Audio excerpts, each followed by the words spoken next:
Hello friends, आप सभी को मेरा प्यार भरा राधे राधे। कैसे हैं आप सभी लोग? आशा करती हूँ सभी लोग अच्छे होंगे, स्वस्थ होंगे। और भाई मेरे कान्हा जी से तो मेरी यही प्रार्थना है कि सभी अच्छे हों, स्वस्थ हों और सबके साथ में मैं भी अच्छी रहूँ।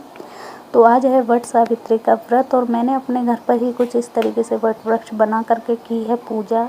तो यहाँ पे कल मैं वट वृक्ष की टहनियाँ लेकर के आई थी, उसी से मैंने वट वृक्ष बनाया है। और ये देखिए इस तरीके से किया मैंने पूजा। अपने घर की साफ़ सफाई की है। मेरा एक ही रूम है, उसी में मुझे सब कुछ करना होता है। तो यहाँ पे मैंने कुछ चौक पोर लिया है आटे से इस तरीके से।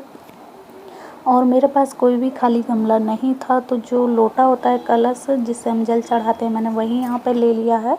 और ये हैं बरगद की टहनियाँ जो कि मैंने साफ़ धुल करके ले ली हैं। तो इसको भी हम यहाँ पे साफ़ करके इस तरीके से मैंने इसको इसमें लगा दिया है। अब यहाँ पे मेरा वट वृक्ष बन करके हो गया कुछ इस तरीके से तैयार। तो यहाँ पे मैंने पूजा की सामग्री ली है। उसमें मैंने लिया है रोली, कलावा और मिट्टी का दीपक, रुई बत्ती, धूप बत्ती, घी, कपूर वगैरह ये सारी चीज़ें श्रृंगार का सामान लिया है। और फल लिए हैं मैंने यहाँ पे। और जो भी जिस तरीके से खाना जिसके भी घर में बनता है उस तरीके से मैंने खाना ले लिया है।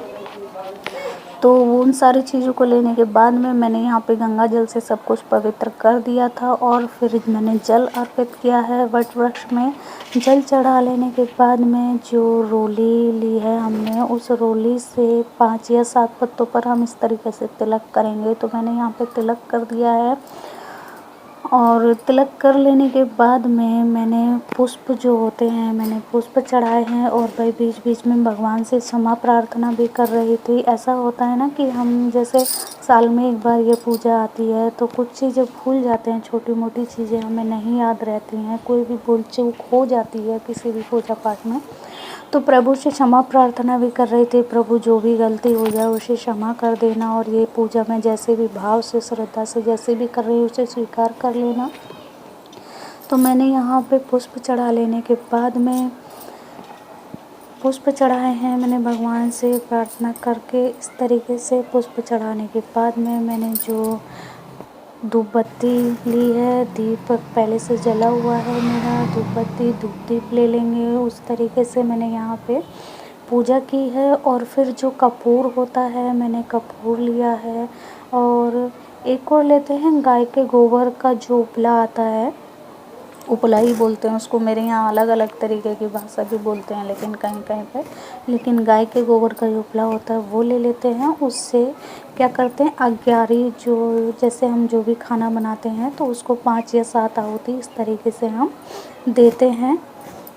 तो मैंने वो भी लिया है। तो ये यहाँ पे मेरी धूप बत्ती जो है वो लग गई है। दीप धूप मैंने सब भगवान को दिखा दिया है।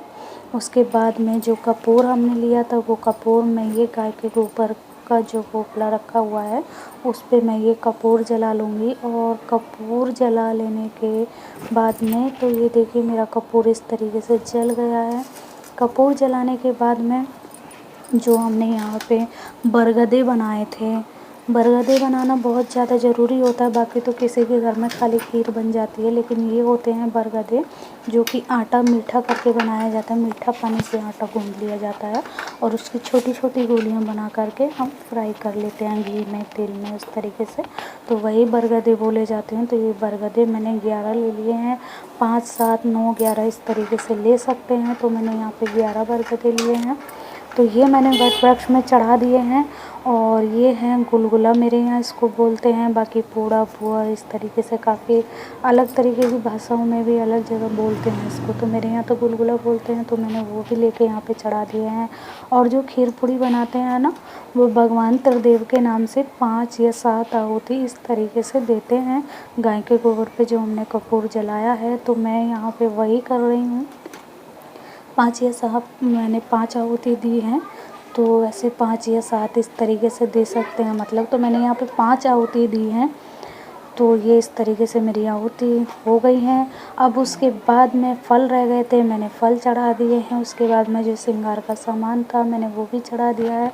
तो भाई घर पे मेरी कुछ इस तरीके से पूजा हुई। मंदिर काफ़ी ज़्यादा दूर था, मैं मंदिर नहीं जा पाई थी, तो मैंने इस तरीके से की है पूजा। अब आते हैं सत्यवान और सावित्री जी की कथा पर। तो देवी सावित्री जो थी वो राजा अश्वपति की कन्या थी। तो उन्होंने सत्यवान को अपने पति के रूप में स्वीकार कर लिया था, लेकिन नारद जी की जो भविष्यवाणी थी वो थी कि सत्यवान अल्प आयु है।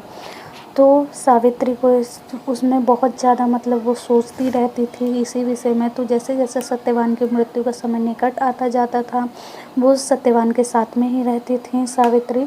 एक दिन सत्यवान के साथ में वो गई वन में, तो सत्यवान के सिर में मतलब पीड़ा होने लगी। तो उन्होंने कहा कि आप कुछ देर के लिए आराम कर लीजिए, उसके बाद फिर काम शुरू कर लेना। तो वह सत्यवान का सिर अपनी गोद में रख कर के सत्यवान को लेटा लिया। उतने में ही यमराज आ जाते हैं और सत्यवान के प्राण खींचकर ले जाने लगते हैं। सावित्री यह बात जान गई कि महसे पर यमराज आए हैं और मेरे पति के प्राणों को ले जा रहे हैं। तो वह यमराज का पीछा करते करते चल देती हैं आगे वन में। यमराज रुके और बोले कि तुम मेरा पीछा क्यों कर रही हो सावित्री, मैं तुम्हारे पति को नहीं छोड़ सकता। इस पर यमराज ने कहा कि तुम चाहो तो मुझसे कोई और वर मांग लो।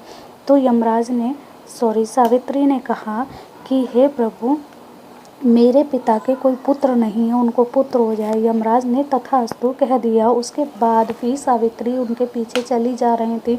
यमराज ने कहा कि अब तुम क्या चाहती हो, चाहो तो कोई और भी वर मांग लो।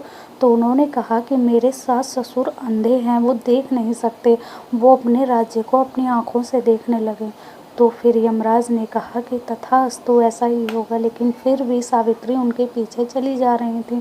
यमराज ने कहा कि अब तुम्हें क्या चाहिए, सब कुछ तो मिल गया। सावित्री ने कहा कि मेरे सत्यवान से 100 पुत्र हो जाएं। यमराज ने कुछ सोचा विचारा नहीं और तथास्तु कह दिया। अब सावित्री फिर उनके पीछे चलती जा रही थी।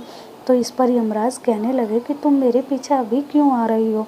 तो कहने लगी कि मेरे पति को तो आप ही लेकर के जा रहे हो, तो मेरे सत्यवान से पुत्र कहाँ से होंगे। तो इस पर यमराज ने कहा कि तुमने तो मुझे ठग ही लिया। तो इस पर उन्होंने उनके पति को छोड़ दिया। और इस तरीके से कहानी पूरी होने के बाद में मैंने वट वृक्ष के फेरे लिए हैं।